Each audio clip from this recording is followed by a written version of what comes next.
성경 313페이지 에베소서 3장 18절입니다. 능히 모든 성도와 함께 지식에 넘치는 그리스도의 사랑을 알아 그 넓이와 길이와 높이와 깊이가 어떠함을 깨달아 하나님의 모든 충만하신 것으로 너희에게 충만하게 하시기를 구하노라.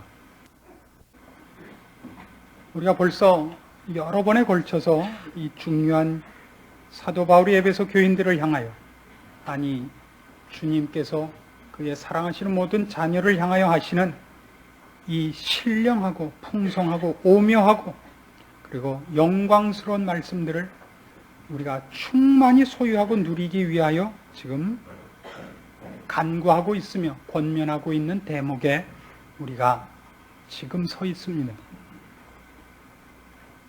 우리는 그의 사랑의 넓이와 길이와 높이와 깊이가 어떠한 것들인가도 따져보았습니다. 성경이 어떻게 하나님 그 깊은 내용들을, 우리를 향하신 열심들을, 사랑들을 펼치고 있는가도 따져보았습니다. 이제 우리가 남은 일이 있다면 구체적으로 어떻게 이것을 나의 것이 되게 하며 내 소유로 삼으며 내가 누리며 내 삶과 현실에서 적용하여 그 승리를 맛보는가 하는 싸움이 있을 뿐입니다. 우리가 먼저 생각할 것은 이겁니다. 이것은 어떤 신비로운 환상 속에 들어가는 것은 아닙니다. 어떤 꿈결 같은 분위기 속에 들어가는 것도 아니고 이 세상을 사는 것을 망각해버리는 일이 아니라는 사실입니다. 이 일들은 모두 우리가 현실을 살면서 나에게 주어진 시대와 장소와 조건과 환경 속에서 누려야 하는 것들로서 소개되고 있다는 사실입니다. 미국을 한 번쯤 구경하고 올 문제가 아니라 거기 가서 살 준비를 하는 것, 뭐 그런 것입니다. 미국에 갔다 와도 영어를 잘한다는 보장이 없습니다. 무엇만 하고 오냐면 그저 슈퍼마켓 가서 물건 사는 거, 이거 하나 배워 갖고 오는데 그건 뭐 별거 아닙니다. 제가 잠시 들렀던 어떤 교포 집에서는 그분이 영어를 이런 식으로 합니다. 이제 전기공사를 한 업자한테 전화를 했어요. Electric is trouble. You come now. 여러분, 전부 알아들어요. 그걸 우리가 영어라 그러지 않습니다. 콩글리시라 그럽니다. 말하자면 우리들 대부분이 사실은 어떤 의미에서 신앙을 그렇게 갖고 있는 것이 사실입니다. 예수님, 나 지금 급합니다. 오십시오. 문제는 이것입니다. SOS. 그렇게 우리는 사실은 신앙들을 갖고 있는 것이 사실입니다. 어떤 사람은 또 미국 갔다 와서 이것만 봅니다. 나야가라 폭포를 봤더니 좋더라. 그냥 그대로 그냥 흑인들은 정말 까맣더라. 이거 보고 그래서 갔다 왔단 말이에요. 그냥 뭐 영어를 할 필요도 없었고 거기 가서 살 것도 아니고 갔다 왔다고. 그래서 어떤 사람들은 분명히 신비한 체험을 갖고 있습니다. 맞아, 무슨 천국을 갔다 왔다는 사람도 있고 지옥을 갔다 왔다는 사람도 있고, 같은 신비로운 체험이라도 기왕이면 천국을 갔다 오십시오. 무슨 뭐 이상한 체험들, 꿈에 뭐 가브리엘을 봤다는 사람, 베드로를 봤다는 사람, 무슨 뭐 이런 사람들이 있습니다. 그것이 지금 성경이 의도하고 있는 것이 아니며 성경이 우리에게 목적하고 있는 것이 아니라는 것입니다. 그러나 우리는 만일 성경이 우리에게 약속하는 것이 있다면 구름 위에 한번 올라갔다 오는 것, 이런 식인 막연한 상상들이 있다 이겁니다. 그렇지 않습니다. 이제 우리는 사실 어떤 의미에서 드디어 이렇게 말씀드리는 걸 용서하십시오. 이건 그냥 편한 설명을 위해서 그럽니다. 한국교회에서 정리되지 않았던 어떤 영역에 이제부터 들어가는 싸움입니다. 그동안 우리가 말하자면 가장 간단한 것, 헬로, 초콜릿 기분이, 찹찹도 오케이, 먹던 것도 씹던 것도 오케이 하던 거에서 영어란 게 무엇이냐 하는 대로 들어가듯이, 비유를 그런 거밖에 되지 못하는 걸 용서하십시오. 제가 아는 게 영어밖에 없어서 그렇습니다. 중국어를 할 수 있어서 참 이땐 중국말로 한번 하면 참 폼났을 텐데 모르겠습니다. 하나님이 중국어 은사를 주시지 않았습니다. 신앙생활의 다음 단계들, 예수를 믿고 나서 우리가 들어가는 그 다음 단계의 신비로운 체험이 뭐냐? 지금 성경이 약속하는 것은 여기 있는 것 같이 그 넓이와 길이와 높이와 깊이가 어떠함을 깨달아 하나님 모든 충만하신 것으로 충만하게 되는 것이라 합니다. 그게 뭐냐 말이에요. 구체적으로 뭐냐? 어떤 신비한 꿈을 꾸는 것은 아니다. 이렇게 일단 못을 박았습니다. 그리고 또 하나 분명히 해야 할 이야기가 있습니다. 우리가 예수를 믿고 난 다음에 하나님께서 나를 사랑하사 예수 그리스도를 십자가에 못 박아 죽이셨다. 나를 위하여 피 흘리셨다. 이제 우리가 할 일이 무엇이냐? 피 흘려 돌아가신 예수 그리스도를 위하여 우리 다 같이 헌혈합시다. 이건 아니다 말이에요. 그러니까 어떤 신자들을 보면 이제 구원을 얻었으니 이제 주를 위하여 살리라 해서 아주 광분하는 사람들이 있어요. 새벽부터 새벽 기도 나가고 그냥 막 학원 나갈 시간에 어디 성경 공부 나가고 그다음에 또 오후에 뭐 어디 가서 또 봉사하고 그냥 저녁에 또 부흥회 나가고 밤엔 철야기도 하고 그렇게 하는 것을 성경이 말하자면 이 충만한 것으로 하나님의 모든 충만하신 것으로 충만하게 됐다 그러지 않습니다. 그럼 뭐냐? 성경이 충만에 대해서 얘기하는 건 지난 시간에도 말씀드린 것 같이 성품적인 문제입니다. 그리스도의 성품을 담는 것이요 하나님의 뜻과 방법과 원리와 자세에 나를 합치시키는 것입니다. 다른 말로 하자면 내가 그리스도 안에 들어가 버리는 것일 겁니다. 사도 바울은 종종 이 표현을 썼죠. 내가 이제 사는 것은 내가 아니라 내 안에 사시는 그리스도께서 사는 것이라고. 그가 왜 그런 얘기를 하냐면 내가 그리스도 안에 있고 그리스도가 내 안에 있다는 표현은 늘 이겁니다. 내 가장 깊은 마음속에 있는 근본적인 기초와 원리가 그리스도의 성품과 원리라는 것. 그리스도가 내 안에라는 얘기라고.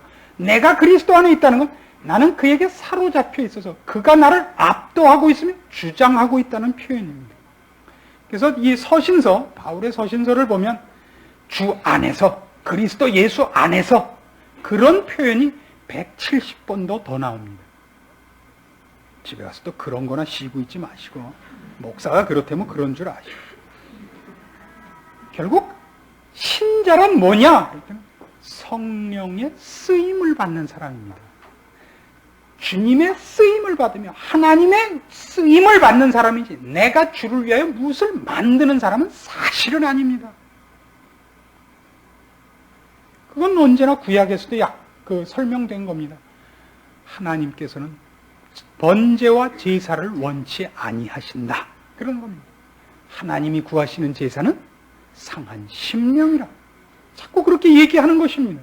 우리가 종교적인 어떤 치장을 하는 것이거나 종교적인 열심으로 주를 위하여 무엇을 만들어내는 싸움이 아닙니다.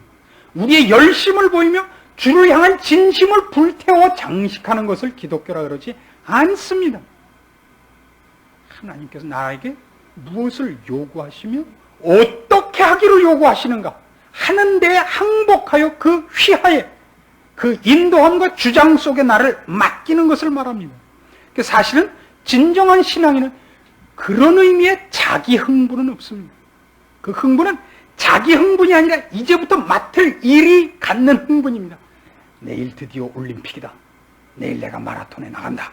그런 흥분, 그런 스릴, 그거는 뭐 어느 날 갑자기 복권이 당첨된 흥분하고는 다른 것입니다.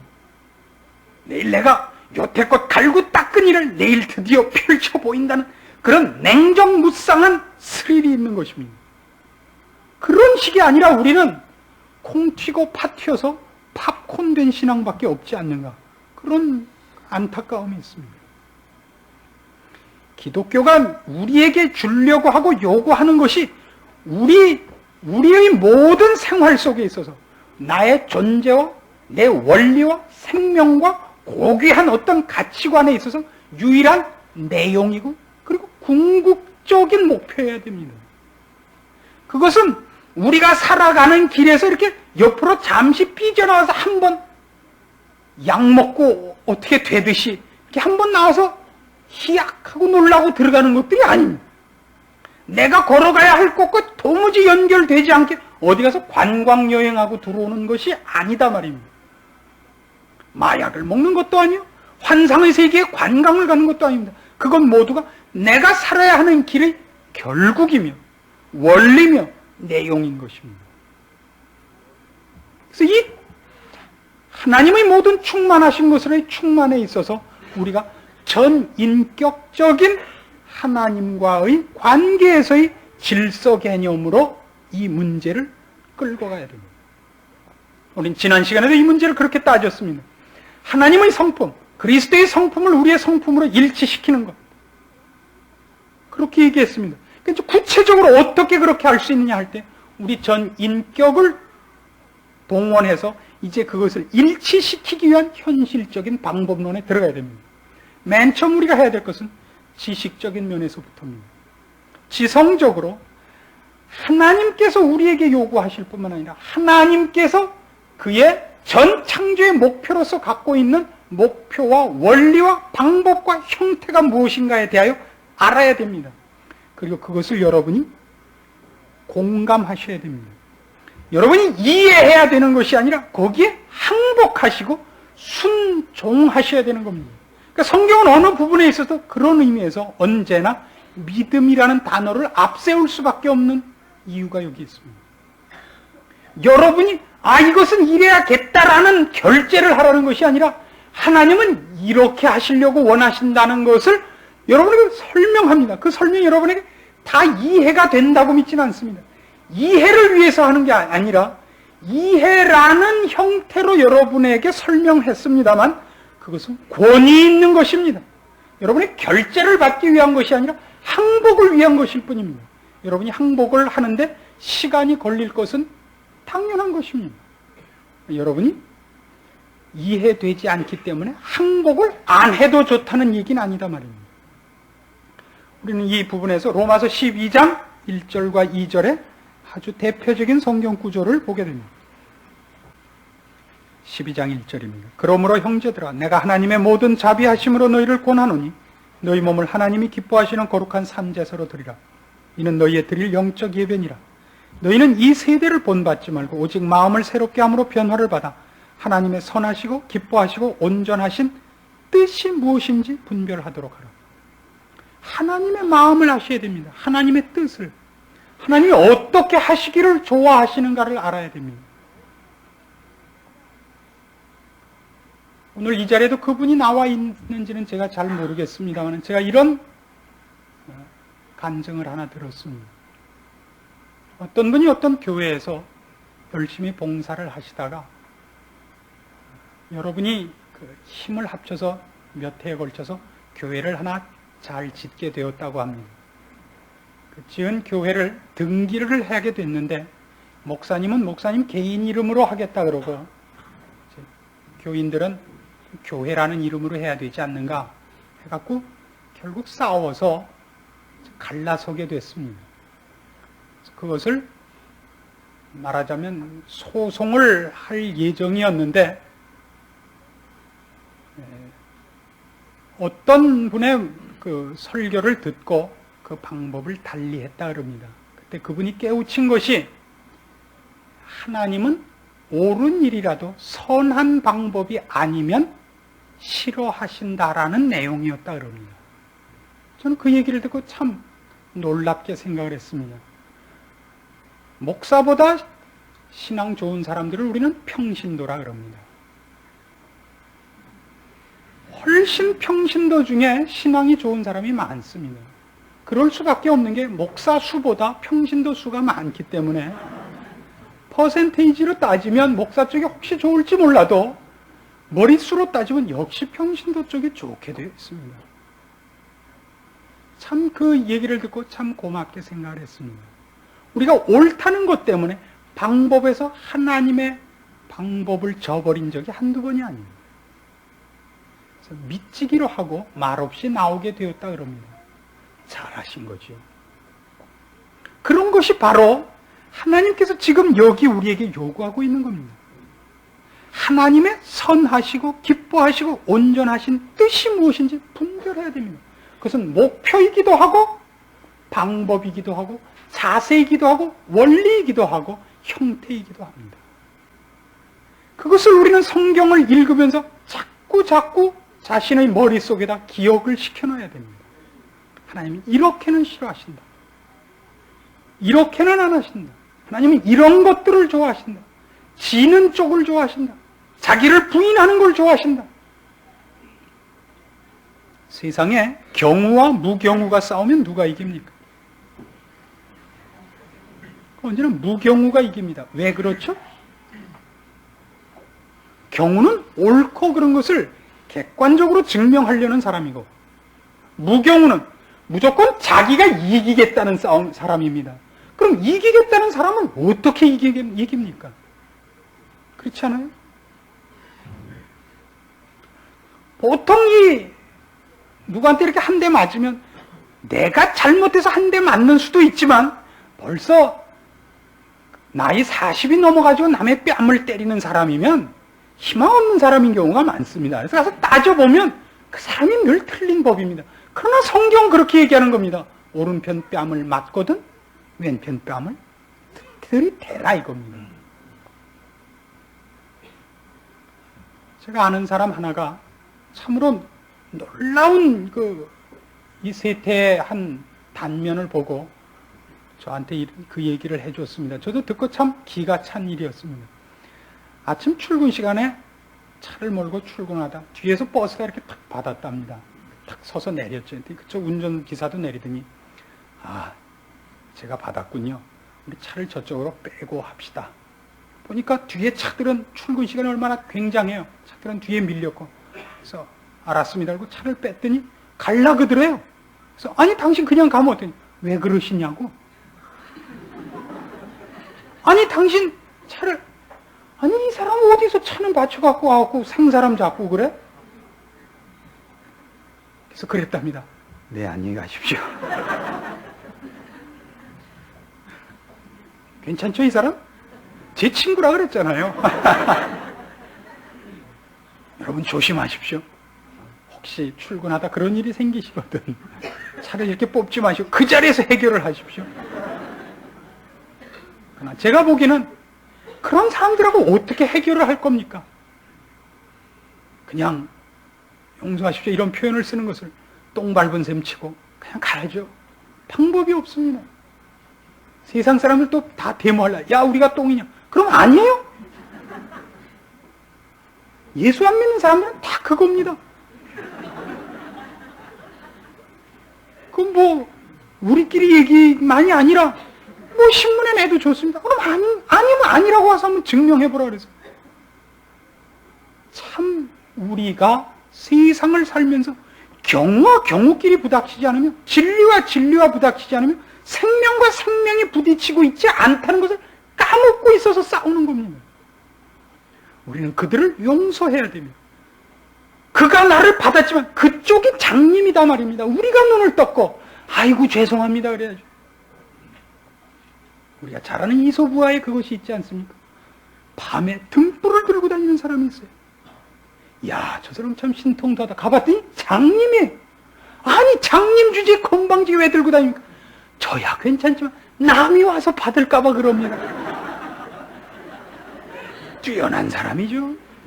사실이 그렇습니다. 오늘날은 그렇게 됐습니다.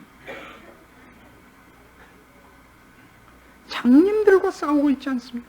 이해해야 됩니다. 하나님이 이 세상을 지금 불쌍히 여기고 계시며 심판을 연기하고 계시며 긍휼히 여기고 계시다는 것을 알지 못하면 우리는 하나님께서 그의 모든 충만하신 것으로 우리에게 채우려고 하는 그 시작도 하기 전에 면허시험 보러 가려고 집에서 나오다가 문지방에서 넘어져갖고 뇌출혈로 죽게 됩니다. 조심하십시오. 우리 늘 이것을 알아야 됩니다. 우리는 세상 사람들이 모두가 생존 경쟁이라는 사이에서 경쟁자라는 입장에서 상대방을 죽여야 살아남는 살벌한 싸움 관계에 있지 않습니다. 세상의 원리와 세상의 힘과 세상의 무기들로 무장하지 않고 하나님께서 이 세상을 다스리시며 쳐다보시며 원하시는 원리와 입장에 섭니다. 그것이 우리의 지식이어야 됩니다. 세상을 보며 인간을 보며 자신을 보며 자기 인생을 걷는 모든 방법과 목표가 이것으로 바뀌어야 됩니다. 끊임없이 이걸 바꾸셔야 됩니다. 말씀을 읽으며 그 말씀이 갖는 하나님의 마음과 하나님의 내용과 하나님의 목표들을 자꾸 내가 원래 갖고 있던 것과 바꾸셔야 됩니다. 그렇게 하시기로 결심하셔야 되고 그렇게 해달라고 기도하셔야 됩니다. 그런 기도는 안 하고 밤낮 천국 구경 시켜달라 그랬으니 옛날에 어른들이 저 어렸을 때 서울 구경 시켜줄까? 그러곤 했습니다. 네, 그러면 양쪽 귀에다 대고 쫙 올리곤 했죠. 천국 구경 한번 시켜줄까요? 고린도전서 2장으로 가보십시다. 13절 말씀부터 봅니다.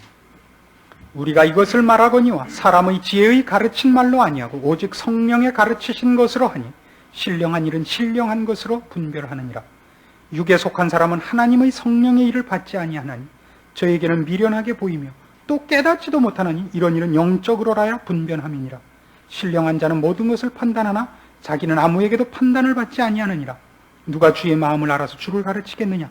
그러나 우리가 그리스도의 마음을 가졌느니라. 결국 하나님의 모든 충만하신 것으로 충만하게 되는데 가장 큰 걸림돌이 뭐냐면 우리 눈에도 하나님의 방법과 하나님의 내용이 미련하게 보이는 문턱인 것입니다. 그게 미련해 보이지 않습니까? 신자들이 늘 그렇게 대꾸를 하죠. 성경 말씀대로 살았군요. 하루도 못 살아요. 하루도. 한번 내기를 해줘보네요. 정말 하루도 못 사나? 전 성경 말씀대로 살았고 40이 됐습니다. 할 말 있습니까? 그럼 한 번도 그렇게 안 산 적이 없다. 그럼요. 한순간도 성경대로 안 살아본 적이 없습니다. 그럼 죄도 한 번도 안 졌단 말이에요. 제가 언제 죄를 안 졌다 그랬습니까? 죄를 지었을 때 지체 없이 회개했다 그랬죠. 성경은 이제 죄를 짓지 말라 그러고 죄 지면 그 자리에서 잡아 죽였습니까? 죄를 지었을 때는 와서 회개해라. 그럼 용서해 준다. 그것도 못해요. 하나님이 원하시는 제사는 상한 심령이라는데 저는 늘 상한 심령으로 나갔습니다. 그것도 못해요. 우리는 아예 집어 던지고 살지 않았습니까? 이것은 언제나 장식용이지 않았습니까? 이것 없으면 주일날 교회에 못 들어가는 열쇠 아닙니까? 신분증명서. 그래서 우리는 이 문턱을 넘어서지 못한 자, 하나님의 모든 충만하신 것에 모두는 관두고 시작도 못해본 신자가 되고 마는 것입니다. 넘어서기로 하시고 넘어설 수 있도록 기도하셔야 됩니다. 기도 제목은 이런 데 떨어져야 마땅한 것입니다. 두 번째로 우리가 하나님의 모든 충만하신 것으로 우리를 충만케 하기 위해 우리가 훈련받아야 할 것 중에 하나는 지성 다음으로 감정입니다. 우리는 인격자이기 때문에 지정의 세 방면 모두를 하나님과 합치하며 항복해야 마땅합니다. 감정이라는 건 참 어려운 것입니다. 사람이 하는 말 중에서 도무지 그건 어떻게 할 수 없는 말이 있는데 감정을 기준으로 해서 하는 말만은 어떻게 바꿀 수가 없습니다. 나는 뭐가 싫어. 싫다는 건 무슨 방법이면 난 사과가 싫어. 그럼 그만이지 뭐 어떻게 해. 싫다는데 왜 싫니? 그건 정말 바보 같은 질문이에요. 싫기 때문에 모든 것이 다 조건이 되는 거예요. 그 조건이 있어서 싫어진 게 아니에요. 난 누가 좋아. 그건 못 말리는 거예요. 좋다는데 뭐라 그래요. 나는 박 목사가 좋아. 그건 뭐 방법이 없는 거예요. 어떻대요. 누가 그 사람이 잘생겼대요. 그가 키가 작대요. 좋다는데 어떻게 좋다는데. 나는 주성호가 싫어. 그걸 싫은 거예요. 그건 그 사람이 남 못한 게 뭐가 있어요. 그가 안경을 안 꼈어요. 살이 혀요. 키가 커요. 남 못한 게 뭐가 있어요. 싫으면 그게 다 핑계인 거예요. 그 다음에 다 좋은 조건 그냥 싫은 거예요. 주강도사님 잠깐 나왔다 들어가시겠어요? 저는 하나님 앞에 참 감사하는 것 중에 하나가 우리 교회 말씀을 이해하는데 좋은 조건을 가진 분들을 모아주셨어요. 참 하나님 하시는 일에 기가 막힌 그 간섭을 여러 군데서 보죠. 가장 큰 이 감정의 싸움은 자기에게 지배받는 것입니다. 자아의 지배로부터 벗어나는 것. 어느 지배하에 들어가는 것이냐? 하나님의 사랑의 지배에 들어가는 것. 하나님의 성품 중에 사랑이라는 성품 속에 자신을 복종시키기로 하는 것. 제일 큰 싸움입니다. 자아로부터의 탈출, 자아로부터의 해방, 결국은 이 싸움입니다. 그건 어떤 의미에서 자존심입니다. 성경은 이런 기록을 하고 있죠. 사도행전 7장에만 보아도 스데반이 죽으면서 그에게 돌을 던지는 사람들을 향하여 이렇게 기도합니다. 아버지여, 저들을 사하여 주옵소서. 이 죄를 저들에게 돌리지 마옵소서. 그럽니다. 참 놀라운 경지라고 생각을 합니다. 그 이스라엘 백성들이 스데반의 설교를 들으면서 이를 갑니다. 이를 갈아요. 증오심을 일으킨다고요. 저들의 죄를 저들에게 돌리지 말 것을 그가 하나님 앞에 기도를 하며, 놀라운 것은 그의 얼굴이 천사같이 빛났다는 사실입니다. 이 문제에 대하여 감정적으로 증오심이나 흐트러짐이 없습니다. 이것이 어떻게 가능하죠? 우리로서 가능하지 않습니다. 그러나 하나님 앞에 우리가 바로 이것을 구해야 됩니다. 그리스도의 모든 사랑을 알아야 하는 것이 이런 차원이며 이 필요성 때문이며, 우리가 이 기도를 주 앞에 해서 바로 이것을 우리 것으로 만들어야만 됩니다. 우리 그 일을 사실은 훈련받지 못합니다. 하셔야 하는 훈련 중에 하나는, 이런 일들은 그냥 마음속에서부터 나오는 것이 아니라 훈련해야 됩니다. 이렇게 훈련하십시오. 말하자면 모든 반응을 어쨌든 열을 세본다. 열을 쉬고 나서 그다음에 한다. 감정을 컨트롤하는 데 있어서 이게 제일 좋죠. 우리는 금방 튀어나오면 언제나 자기 것부터 튀어나옵니다. 하나님의 심정이 튀어나오지 않는 자들입니다. 우리가 갖고 있는 것이 먼저 튀어나오죠. 뚜껑을 열기만 하면 툭 튀어나오는 스프링 달린 글러브입니다. 그러지 마십시오.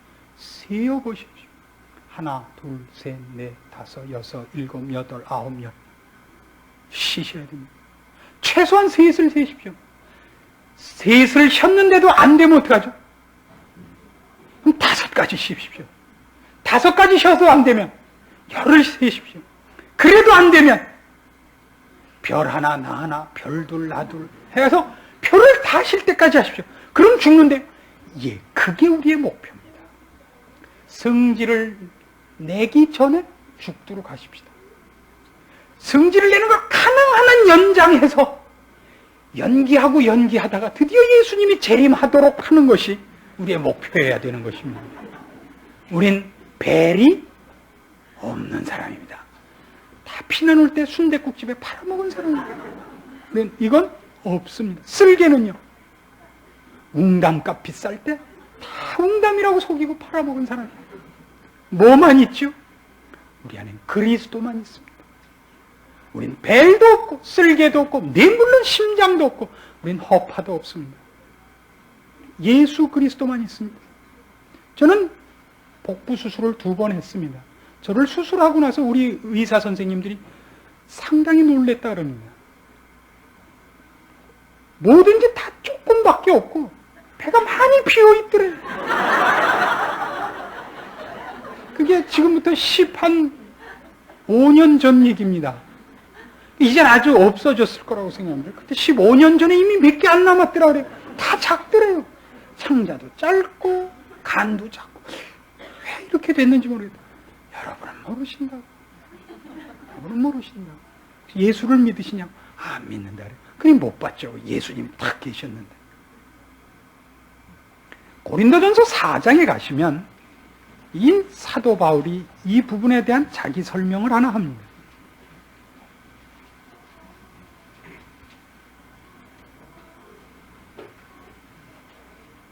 4장 3절 말씀 보십시다. 너희에게나 다른 사람에게나 판단받는 것이 내게는 매우 작은 일이라. 나도 나를 판단치 아니하노니 내가 자책할 아무것도 깨닫지 못하나 그러나 이를 인하여 의롭다함을 얻지 못하노라. 다만 나를 판단하실 이는 주시니라. 다른 사람에게나 너희에게나 다른 사람에게나 판단받는 것이 내게는 매우 작은 일이라. 이 말이 얼마나 어려운 말인지 여러분 아시죠?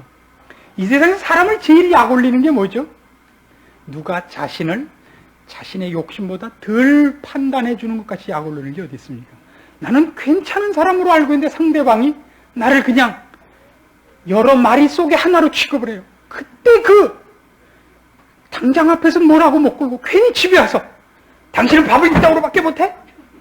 넌 임마 아빠는 안 그랬는데 너 왜 공부 못하는 거야? 누구 닮은 거야? 괜히 집에 와서 아갖고 왔던 기록이 쉬어보니까 여러 번 있지 않습니까? 우리는 상대방한테 과소평가를 받는다는 걸 못 참습니다. 게다가 과소평가가 아니라 뒤집어서 평가를 받아보십시오. 선수환장하는 일이죠. 사도 바울은 지금 뭐라 그래요? 그런 건 관심이 없답니다. 대단한 일이죠. 왜 그렇죠? 그런 사랑을 베풀기로 되어 있는 사람이지 받으려고 하는 사람이 아니기 때문입니다. 산타클로스가 선물을 나눠주러 간 겁니다. 지금 받으려고 하는 것이 아니라 그 산타클로스 쪽에서는 선물을 받을 애가 적은 것이 좋습니까? 선물 받을 애가 많은 것이 좋습니까? 여러분이 산타클로스 할 때 적은 게 좋죠. 남으면 다 지 거니까. 아니 진짜 산타클로스라면 많은 것이 좋죠. 선물을 줄 사람이 있는 게 좋지 어찌 선물을 줄 사람이 없어서 선물이 남는 것이 좋겠습니까? 그리스도의 사랑의 지배를 받기 위하여 애쓰셔야 됩니다. 주님께서 하신 일, 주님께서 하신 태도, 반응 이런 것들이 우리한테는 큰 모델로 등장해야 되고 갈급한 목표로 등장을 해야 되고 그것을 위하여 매일 나의 삶에 내 삶의 모습들을 이렇게 구별해보고 분석해보아야 됩니다. 나는 그렇게 못하는구나. 나는 그렇게 못하는구나. 원수를 위하여 기도하라는 것은 쉬운 일이 아니죠. 원수를 위하여 기도하라는 것은 그렇게까지 가야 됩니다. 사도 바울은 빌립보서 1장에서 이 문제를 아주 기가 막히게 하나 설명하는 대목이 있습니다. 14절 말씀 보십시오. 빌립보서 1장 14절입니다. 형제 중 다수가 나의 매임을 인하여 주 안에서 신뢰함으로 겁없이 하나님의 말씀을 더욱 담대히 말하게 되었느니라. 어떤 이들은 투기와 분쟁으로 어떤 이들은 착한 뜻으로 그리스도를 전파하나니 이들은 내가 복음을 변명하기 위하여 세우심을 받은 줄 알고 사랑으로 하나 저들은 나의 매임에 괴로움을 더하게 할 줄로 생각하여 순전치 못하게 다툼으로 그리스도를 전파하느니라. 그러면 무엇이뇨? 외모로 하나 참으로 하나 무슨 방도로 하든지 전파되는 것은 그리스도니 이로써 내가 기뻐하고 또한 기뻐하리라. 놀랍죠. 사도 바울이 갇히자 사도 바울과 라이벌 관계에 섰던 사람들이 있었던 것 같습니다. 사도 바울이 너무 이렇게 설치고 다닌다고 싫어한 사람들이 있어가지고 저 사람은 가짜다. 저 사람은 옛날에 스테반도 죽인 사람이고 순악당인데 괜히 이제 돌아서 갖고 잘난 척한다. 저 사람이 하는 건 정당한 것이 아니다. 이런 사람들이 있었습니다. 저 사람은 하나님의 사자가 아니다. 덜컥 잡혔어요. 그제 이 사람들이 더 열심히 일을 한 겁니다. 왜요? 봐라. 하나님이 함께 하시는 자는 이렇게 방해를 받을 일이 있겠느냐? 하나님의 사자라면 순탄한 길을 주지 왜 감옥에 넣었겠느냐? 간접적으로 그렇게 그것을 시위하여 사도 바울을 괴롭히려고 더 설치고 일을 한 거예요. 잘난 척하고. 사도 바울이 뭐라 그래요? 속상해하지 않고 아무르면 어떠냐? 전파되는 것은 그리스도 아니냐? 내가 이를 인하여 기뻐합니다. 우리 교회 안에서 신앙생활 하다 보면 나중에 꼭 이런 일 당합니다. 지금도 우리가 무슨 헌금을 하고 이래서 이거 어려운 문제입니다만은 누가 헌금 많이 내고 헌금 낸 것만큼 대접 못 받는 사람이 있습니다. 헌금 내고 이렇게 이상하게 몸짓을 하고 교회를 나오신단 말이에요. 헌금을 많이 냈거든요. 괜히 기침도 괜히 하면서 이렇게 앞자리도 이렇게 싹 비비고 오고 옛날에 안 그러더니 괜히 헌금 좀 하더니 갑자기 사람이 이상한 데 나와서 앉고 난로 위에도 와서 앉고 그런단 말이죠. 사람들이 이제 시험에 드는 거예요. 난 안 해. 난 그 꼴 못 봐. 난 교회 안 나가. 이건 바보예요. 아무런 못 돼요. 돈 냈잖아요. 그 사람은 돈 낸 값을 하나님 앞에 못 받을 거예요. 하여튼 돈은 하나님 수중에 들어가서 잘 쓰일 것 아니에요. 그 사람 뭐 이렇게 재문 오셨습니까? 그리고 잊으면 되잖아. 잊으면 뭐 같이 집에 같이 갈 거예요. 뭐 밥을 사줄 거예요. 저 사람 왜 저래? 저 사람에게 몸을 꽉. 요새 간질병에 걸렸대. 그러면 되잖아요. 우린 왜 그걸 못 참느냐? 나도 쪼다가 아니다 이거예요. 너만 잘났냐? 나도 잘났다 이거죠. 1970년대 유행했던 유행가네요. 택시 타고 가는 놈 너만 잘났냐? 구루마 타고 가는 놈 나도 잘났다. 그게 있었죠. 여러분 속지 마십시오. 여러분의 자존심과 잘하는 것에 걸려서 남을 투기하며 거기에 걸려서 자기도 병들고 있는 곳에서부터 탈출하십시오. 그 안에 있는 한 우리는 하나님이 사랑이라는 것으로 펼쳐 보이는 사역과 기적 속에 동참하지 못하고 그의 충만하심에 동참할 수 있는 찬스를 놓치게 되는 것입니다. 마지막으로 우리를 항복시킬 것은 의지입니다. 여러분이 뜻을 세우지 마십시오. 요한복음 6장 38절에 의하면 예수님께서 늘 이렇게 얘기하시죠. 나는 나의 일을 하는 것이 아니라 나를 보내신 이의 일을 한다. 그의 기뻐하시는 일을 한다. 이것이 예수님의 전생애의 유일한 그리고 가장 소중한 그의 삶의 원리였고 자세였습니다. 그는 의지가 없는 사람이었습니다. 종이었습니다. 빌립보서 2장 5절 이하의 식으로 얘기를 하자면 그는 자기를 낮추시고 종의 형체로 오시며 죽기까지 순종하시는 겁니다. 죽기까지인데 어떤 죽기까지냐면 십자가의 죽기까지입니다. 그 죽음은 죽음을 불사했을 뿐만 아니라 고통스럽고 경멸스럽고 수치스러운 자리까지였습니다. 우리가 걸어가는 길을 우리가 정해서는 안 되는 것입니다. 내가 무엇을 할 것이냐는 것을 하나님이 정하십니다. 대부분 이렇게 묻습니다. 그럼 와서 그러면 하나님께서 오늘 나한테 무엇을 하라 그러는 것 같습니까? 제가 선교사로 나가야 됩니까? 혹은 목사가 돼야 됩니까? 아니면 뭐 교회 집이라도 팔아서 콱 내야 됩니까? 아니요. 하나님이 여러분에게 맡긴 가장 보편적인 기준과 일반적인 일이 뭐냐 하면 여러분에게 맡긴 시대와 환경입니다. 그걸 여러분이 정하시지 않은 겁니다. 하나님이 주신 겁니다.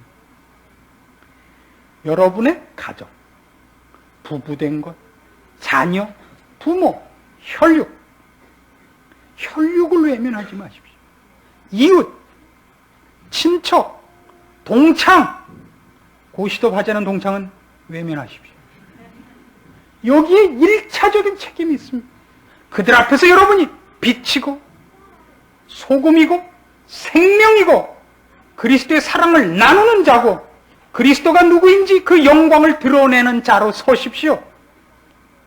어디 가서 잘난 척 하지 마시고 이제 코스모스 백화점 같은 데 가서 떠들지 마시고 그건 나가야 될 사람이 따로 있습니다. 1차적으로 해야 될 일은 가정입니다. 직장입니다. 직장에 나가서 이렇게 아침에 나가기만 하면 성경책부터 펴놓고 이러지 마십시오. 제일 꼴 보기 싫습니다. 성경책은 감추십시오. 이것이 아름답게, 남들에게 아름답게 보일 때까지 꺼내놓지 마십시오. 어떤 의미에서. 저분은 역시 예수를 믿어서 그랬구나. 라는 소리를 다른 것에서 먼저 받아내십시오. 저 사람의 삶의 태도, 자세, 성품 이런 데서 받아내지 못하고 기껏 냉면 먹을 때 기도하거나 성경책 꺼내놓거나 어느 날 슬쩍 집어주는 것으로밖에 기독교인인 걸 증명할 수 없거든. 꼽을 치십시오. 당신 예수 믿는 거 아니? 아니, 난 불교 신자야. 그러십시오. 그것이 하나님 앞에 훨씬 축복받습니다. 그럼 그렇지. 저 사람은 역시 불교 신자니까 저렇게 못됐지. 그러면 까꾸로 예수 믿는 사람들에게 얼마나 큰 영광이 돌려지겠습니까? 그쪽이 낫지. 괜히 쪼다같이 그 시점에서 난 예수 믿어 그러면 왕창 다 망하는 거예요. 조심하셔야 됩니다. 우리는 사도행전 20장에서 이 문제에 대한 사도 바울의 아주 놀라운 신앙 고백을 보게 됩니다. 사도행전 20장 22절입니다. 20장 22절입니다. 보라, 이제 나는 심령의 매임을 받아 예루살렘으로 가는데 거기서 무슨 일을 만날는지 알지 못하노라. 오직 성령이 각 성에서 내게 증거하여 결박과 환난이 나를 기다린다 하시나 나의 달려갈 길과 주 예수께 받은 사명 곧 하나님의 은혜 복음 증거하는 일을 마치려 하면은 나의 생명을 조금도 귀한 것으로 여기지 아니하노라. 그는 지금 성령의 이끌림을 받아 예루살렘으로 올라갑니다. 하나님이 원하는 일이기 때문에 올라갑니다. 근데 성령께서 증거하기를 그 일이 이제 환난과 고통이라 그럽니다. 그는 그것이 아무리 고통스럽더라도 하나님이 나한테 원하시는 일이라면 내가 하고 싶은 일, 내가 싫어하는 일 이런 것과 관계없이 그 일이 내 일의 우선이요 유일한 길이라고 순종하고 있는 것입니다. 이걸 우리는 어떻게만 자꾸 해석하려고 드느냐 하면 사도 바울을 보십시오. 그가 온 힘을 기울여 죽음을 불사하고 올라갔습니다. 그랬고 사람들을 다 이렇게 광분하게만 만들어요. 올소 동지들 올라갑시다. 이거 아니라고요. 지금 그런 얘기가 아니라 지금 사도 바울이 얼마나 비장하며 결의에 차여 있으며 계백장군 같은가가 아니라 그가 지금 관련을 냉정히 확인하고 있는 거예요. 심령의 매임을 받아가는 일이에요. 하나님이 그걸 하라 그러는 거예요. 근데 그게 어렵대요. 어렵지만 그분이 가라 하는 길이라면 목숨인들 아깝겠습니까? 이렇게 담담하게 얘기하는 거예요. 저같이.